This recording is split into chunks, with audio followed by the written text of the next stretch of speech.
Hey guys, Products of Your Environment, episode 5. Today I have a very special guest to break up the footballing aspect of life that a lot of people have been saying.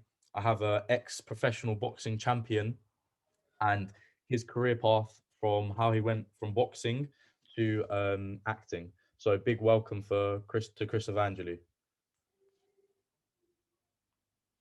How you doing, bro? I'm good. How are you? Yeah, well, in these crazy times, I'm doing well. Getting through, right? Getting through. Getting through, surviving, man, surviving, trying to. Right. So Chris, tell me a bit about like how you started your boxing career, what age, why you started. Cool. I will go straight in.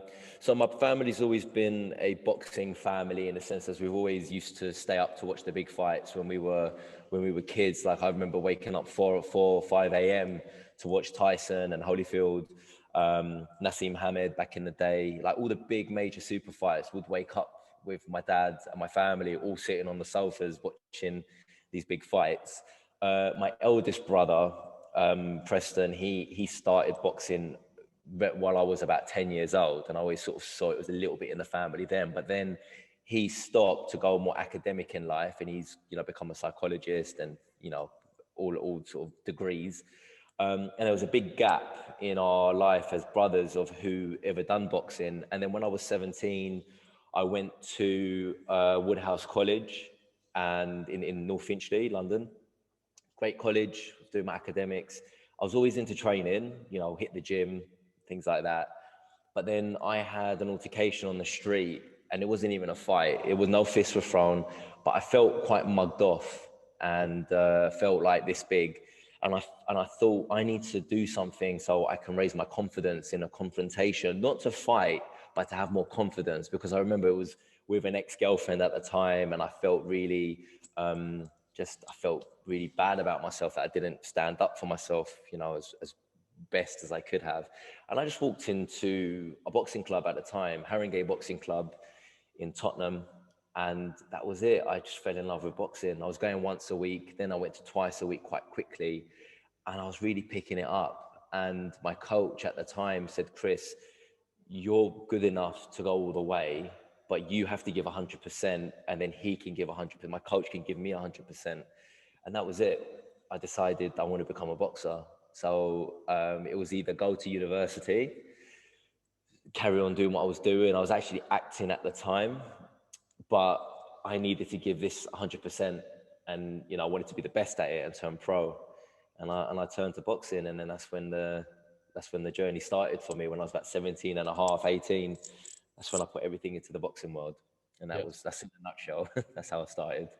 Obviously, boxing was in and around your family anyway, but so it was quite a natural passion for it. But once you started getting into it, that's when you went full throttle. Yeah. So I didn't pick up gloves until, I picked up the gloves a couple of times when we were kids. Like we used to fight as brothers. I got two older brothers and we used to like put socks on and, have little spars, but really hit each other hard. And I remember that being a kid growing up and having two bigger brothers used to beat the crap out of me. But I didn't pick up a pair of boxing gloves till I was about 15. I went a couple times and then not really. But then when I went when I was 17, that was when it really took hold. And that's when I really got the passion for it. And I thought by the age of, I gave myself, I think 5 years. I said in 5 years' time, because it was just after the Beijing, or would have been the Beijing Olympics, I'm going to turn professional. And I was going to turn pro at 23. And 3 weeks before my 24th birthday, so I was still 23, I had my first professional fight on the 18th of December, 2009. That was the first time I stepped foot in the ring as a professional. Amazing. How did from that youth stage when your coach said to you you've got potential to go all the way, how did you get into the professional side of the sport from there? What was the lifestyle like? Your daily week Mm. commitments? It was you're giving when you become a boxer and you say to yourself you're going to become a boxer. I think in any sport, any career, but especially as an athlete, because your body is what you're using. A swimmer, a footballer, a boxer. It's your body, isn't it? So you have to literally give up your life, your lifestyle. You stop going clubbing. I stopped drinking completely. I'm teetotal. Still today, I'm teetotal. I never smoked, so I didn't have to give that up. I didn't do any drugs. I didn't go down that route. I had to be teetotal because I wanted to give it everything. It was 100% or nothing. And that's my family. Like, we're 100% or nothing. If we say we're going to do something, there's nothing in the middle. It's kind of hard in a way because there's no balance. It's either you do it or you don't. So when my dad said, I'll support you to be a professional boxer, that's all I needed. That's all I needed to hear. And, making my dad proud as well. He used to come and watch me spar. I literally gave up my life. I was running nearly every day, 5 miles every morning, trying to make weight, 64 kilos at the time. And I stayed 64 kilos for 10 years, which was really, really vicious on my body. No holidays, really. Girlfriends, it was difficult to have any sort of girlfriend because a lot of girls or partners, even boyfriends and whatever, if your partner's an athlete, it's very difficult. It's a very difficult lifestyle. The dieting alone, couples either get fit together or get fat together. So if you're with me, I'm not going to be eating the rubbish foods and the junk foods and the burgers. So you're going to have to eat healthy as well. Otherwise, it's going to be difficult. But yeah, it was a very difficult lifestyle. I'm not going to lie. It's probably the hardest thing I've ever done in my life. And I've done it for so long. So it was difficult, it was hard. And then when I said I was going to turn professional, as soon as I finished college, it was every day at the gym, every day at the boxing club for 3-4 hours a day, plus my running in the mornings and sometimes training at night, like stretches, shadow boxing, things like that. And just talk to me a bit about your pro career. Okay. I was always made for the professionals, more so than the amateurs. I say that because at the time it was a different style. It's a lot closer now, but when I was boxing, it was point system, 2-minute rounds as an amateur, and 4 rounds. 4 2-minute rounds was an international level. That's the highest you can do. And the point system was you hit the person on the head, you hit the person on the body, it's a point, and it goes up like that. And that's what was Olympic style boxing. Now, as an amateur, you win rounds. So it's 10-9, 10-9, 10-10 or whatever. So it's 3-minute rounds as an amateur. No head guards, whereas before there were head guards. So it was very difficult to turn amateur to professional. It was a bigger jump.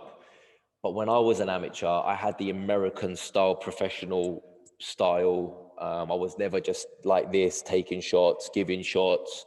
I was always flamboyant, elusive. I liked to move. My nickname was The Flash. Not because I was flashy, but because I was quick, like The Flash. I had very fast hands and reactions. So that was my biggest attribute as a boxer, was that I was quick, which was good. You don't get hit as much. So as a professional, going from, oh, hello? Yeah, I can hear you. I think I've looked. Do you know what? My Teams has just started up, which I was on earlier. Excuse me for that. Fine. So as a professional, it was a big jump. It was no head guards, no top, 8-ounce gloves, 3-minute rounds. Yeah. The difference between a 2-minute round and a 3-minute round is massive. It is a big jump. That extra minute is so laboring, so tiresome, and you've got to get through it. But so you have to learn that professional game in the first 5 or 6 fights. It's very different. So the professional world was very different. But the good thing is I went to a professional boxing club, which had amateurs as well. So I was sparring professionals as well as amateurs. So I got used to that professional style quite quickly. So just could you give me like a challenge you've experienced in your boxing career and how you've overcome it? I could give you so many. I'll give you probably the biggest. Well, this was in my amateur career. So a year and a half into my amateur career, I broke my hand, my tendon split, and my hand broke because I had a fight on the street. I was protecting a friend. We were being attacked, and I had to fight back. Otherwise, we would have been really hurt. I instinctively punched and I hit the guy right in the jaw, broke my hand, I broke his jaw. I hope he's all right now, wherever he is, but that was a long time ago. But I ended up, oh man, that was 5, 10, 17 years ago now, bloody hell. So I I ended up in hospital that night, and I had a tendon which was torn, it was cut, and they Yeah. had to do emergency surgery on me. And they told me then and there that I'm not going to box again because my finger can't go back to a knuckle. I couldn't do that. So that's how it looked, because the tendon was shortened. I don't know if you can see, but I've got a very big scar, like an S, on my knuckles here. It's quite big, and that killed me inside. I was like, no, that's not going to happen. I'm going to box again. I'm going to box again. So I done all the therapy, all the physiotherapy, all the massaging, everything that on my hand, and slowly, I was able to make a fist, and I got over that. And then that was way before my professional career even started. And then again, as a professional, I break my hand. What happens? They say, you're not going to box again. I come back, I box again. So I've literally been fighting my own body to come back. And it's mental. It's in your head. You have to get over it mentally, and then your body will follow. You can't count on your body repairing. You have to be positive, and you have to keep going. And I never wanted an injury to like take over my life. So I've been plagued with injuries on my right hand, unfortunately, but I chose to be a boxer. I had to just get over it, really. Yeah, I mean, in one of my earlier episodes, I said injuries, they're tough mentally after all the pain and wherever you're getting injured. The hard bit Exactly. side, because often you can't actually control what happens or how you recover, but you have to like get through it and then overcome it, you know? 100, Um, completely agree with you. Yeah. so when did you stop boxing, and what did you do after? So ironically, I broke my hand again, third time. I broke my tendon twice, but I actually broke the first bone I've ever broken in my body was in 2 fights ago. It was a title fight. It was for the international welterweight title. And I fought a guy who was Russian. I believe he was Russian. Really tough guy. Like, he was a middleweight, junior middleweight, coming down to welterweight, and I was a welterweight. I wasn't big enough to be junior middle. Now I am.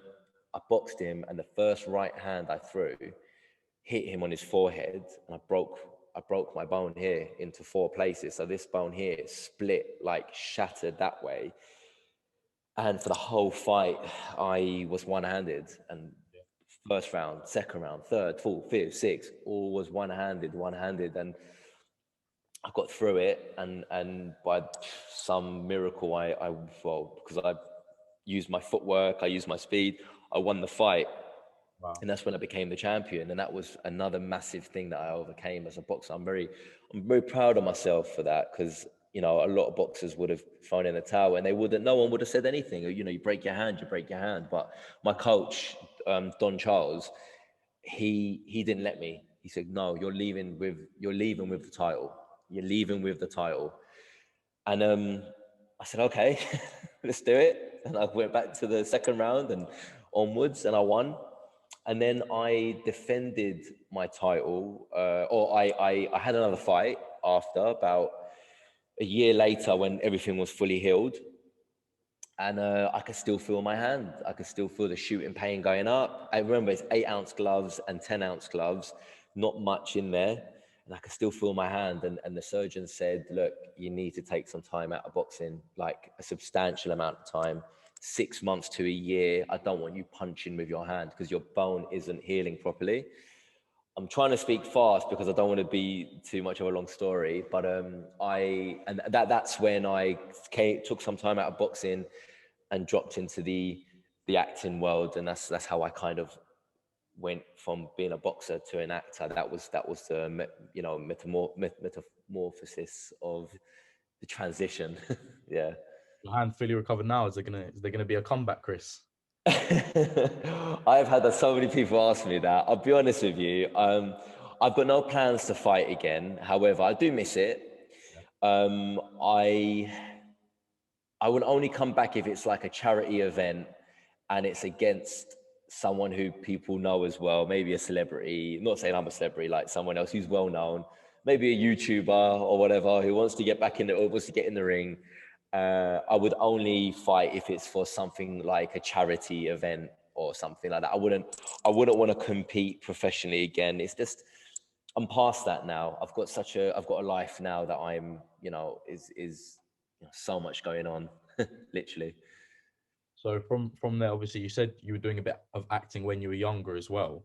So that Yeah. was passionate about as well from young. How did you get Mm. into acting and that career after your boxing? Yeah, so I've always loved acting. It's always been my passion. When I was a kid, I used to pretend I was winning the Oscars and things like that in front of the mirror. I had a little Oscar ornament, like, pretended I had won it. I've always been a showman. I kind of showed that a little bit as a boxer when I was in the ring. I love that, the being the center of attention and boxing and being really cool with my moves and whatever. Um, I I remember I had a really bad night one day and I was like, well, what am I going to do now? I've been a professional boxer my whole adult life. I've trained with the Mayweather team, trained in New York, LA, Freddie Roach, the Manny Pacquiao team and all that. And I said, what am I going to do? I feel like I can't just do a normal job, even though there's nothing wrong with it. I just feel like I need something else. And I thought, you know what? If the universe or God or whatever can give me any career that I'd make a decent living from and be able to survive, what would it be? And straight away I said, I want to be an actor. I want to be an actor. And that's when I decided that night, I'm going to get headshots. I'm going to get a show reel together. I'm going to find an agent and I'm going to apply for jobs. And that was it. I had knew nothing about the acting business. I knew I was acting in school, but acting in school, college, university is completely different to acting in the real world with a business side of it and actually getting a job as an actor. And I had to learn on the job, as they say, and go, work, act for free for a long time until I booked the big shows, the big gigs. Yeah, so going on to the big gigs, obviously a massive achievement for you. I've seen the film, The Gentleman, great Oh, film. cool. Guy, Thank you. right? Say that again. The Guy Ritchie movie, right? Guy Ritchie. Yeah, that's right. That's right. Very big. So talk to me about the story behind getting the role in that movie and what it was like. So Guy, yeah, my mate Guy, like Guy Ritchie, he was putting together this film and he was putting his cast together. And my agent, look, I've got an agent. I've had an agent for 4 years now, just over. And we, as my agent got me, well, I auditioned for a couple commercials earlier in the year, and I booked them. I got my first ever international one, which was a Samsung commercial, and that was shot in Prague. And then the second, 2 months later, I got a Heineken commercial. Ironically, I don't drink, but I got a Heineken commercial, and that was shot in Paris. I was like, my bloody hell, man, I'm loving this. I'm loving this acting thing. I'm getting paid all this money, and I'm being put up in hotels in all these amazing cities. So um, that year, 2018, I said to myself, I need to book a film. I need to book something big by the end of this year. And weirdly, my agent texted me one night saying, Chris, can you do an audition on the 22nd of October in the morning, Guy Ritchie film? I was like, of course, Guy Ritchie is my favorite director. I got the script and it was a boxer in a ring talking to his coach about this robbery that they did. It's like, this is me, man. This is my part. This is me. I know how to be a boxer. I've never robbed anything, but I'm sure I can pretend I have. And it was a little bit East End, like, I mean, I don't want to swear because that's most of my lines are swearing. But I thought, yeah, I'm going to do this, and I went for the audition that day, and about a week later, I was getting a haircut in the barber chair. My agent calls, and I always answer the phone to my agent, and I'm like, "Hi, Mandy," and she went, "You got it. You got the role." And I was like, "What do you mean? I got the, well, what role?" And I'm like, "Guy Ritchie, you got the part." I'm like, "Oh my God," it was It like must have someone been, calling me yeah, and saying I won the lottery. I jumped out the chair. I was like, "Oh my God, I got the role." And I'm not gonna lie, I got emotional. It was yeah. it was a big break for me. And then I called my girlfriend. I told her. She started crying. I sent a little video to my family. I said, "Guys, I got the role in the Guy Ritchie film," and then I get my part, and it's like prime time. I'm like, what a sick name, wicked name. And I get the script, and then I get the cast breakdown of who's in it. I'm like, Matthew McConaughey, Colin Farrell. Oh, actually, Colin Farrell wasn't in at the time, so he wasn't on the list. But Hugh Grant, Yeah. Charlie Hunnam, Henry Golding. Like, I was like, oh my God, are you joking? Like, this is like A-listers. And then later on, I found out Colin Farrell was joining to play the coach, who is our boss, our mentor in the film. And that was it. That was the best month of my life filming that so far, you know, and I want more of that. I'm addicted to that. I want to get back on set doing that, you know? Amazing, man. So like, can you give a bit of advice to any, well, not just youngsters, but anybody that may go down the route of boxing and acting? Yeah, listen, you know, again, I say this, yeah, it might be different careers, but you have to have the same drive. You have to have the same drive. Being a boxer has taught me so much discipline and how can I put this? My ethos, my way of thinking is you can't be lazy. You can't be lazy. You have to do something every single day to go for your, you know, to reach your dream, to reach your goal. So I always say, right, there's average 30 days in a month. If you do some one thing every day, even if it's small, towards your dream, towards your goal, in the month, you've given yourself 30 opportunities to hit your goal. Now, times that by 2 a day, that's 60. You have to do something every day in the direction of your goal, whether it's to train and get fit and look better, whether it's to get a type of job. But to be more technical, because that's quite, you know, philosophical, you know, to be more technical as a boxer, fitness wins fights. Okay, you have to be fit. Yes, you have to have an amazing technique. Study the art of your favorite boxer that you can emulate really well. Take from each boxer, take Mayweather's jab, take Tyson's, you know, elusive, you know, roll in movement, Oscar De La Hoya, his combinations. Take the best of each boxer and make the best that you can be. Okay, have heart, have balls to get in the ring and do it.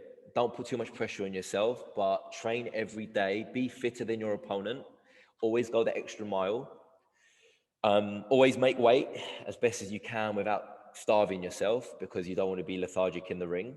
That would be a massive advice I'd give anyone.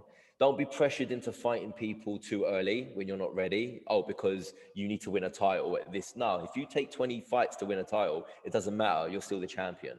Doesn't. No one ever says how many lessons did you have to pass your life. You know, you got a license for a car. You got a license. Doesn't matter. Take your time with boxing. Listen to your coaches and protect your hands. Always wrap your hands well. That's boxing. That's the best I can do for that for now, being in a nutshell. As an actor, don't wait for the phone to ring. Go and do things for yourself. I went and I made a film called Shadow Boxer because I wanted to be an actor, and I gave myself the lead role. I wrote the film, the story of the film. Got together with a company called Deadline Films UK, who got a writer on board to put it on the screenplay, producer, who sourced the cameraman, the DOP. I got all together. So Shadow Boxer is a film that I play the lead, and now I have my own short film I can send to any producer, casting director. It's part of my show reel. You need to go out there and do things for yourself. And in the meanwhile, while you're doing that, the phone might ring and Guy Ritchie might be on the other end. You know, so that's what you got to do. You have to make opportunities for yourself. Don't be lazy. Nothing's ever going to come to you in life. And that's again, that's acting. I guess that's all careers. So what's the next step then, and what are you doing now? Okay, so we're actually in the Fit Factory in Cockfosters. It's me and my brother Andreas, who was also a professional boxer. We own it. We opened it. It's brand new. We're waiting for this lockdown to end to be able to get the classes, get the people in for classes and personal training at the back. We've got the bags. We've got the space for classes, and through a door at the front, which is on the high street, and that's what people see first, is a coffee shop, juice bar, protein shakes, smoothies. So that's open at the moment for takeaway. So we're sort of like two business things going on at once, and they will complement each other when the gyms are allowed to open. So that's what I'm doing right now. And obviously I'm waiting for the acting world to reopen. Um, and yeah, I've had a few auditions lately, so it looks like filming is now taking place. So that's really good. And I'm waiting for a very, very big opportunity. I can't say it, but I'm waiting for a big decision to be made. And then you'll find out, hopefully, if I get it. Good stuff. Good stuff. Well, the gym looks amazing anyway. Thank Um, you. Come down, man. Come down. Have a coffee, all right? Or a smoothie. hopefully after lockdown we can do a little part two together live. Yes, yes, in person. That'd be great, man. That'd be good. Yeah, but you guys watching, I hope you enjoyed it. Definitely a great story. Chris, thank you. I wish you the best of luck with your acting career and everything else you want to do. Thank you Um, so much. If anyone wants any more advice or anything, that just message me. I always want to help people. So yeah, just let me know. guys, thanks for watching. Make sure you share and subscribe. Give it a like as well. See you later. See you later, Chris. Take care, bro.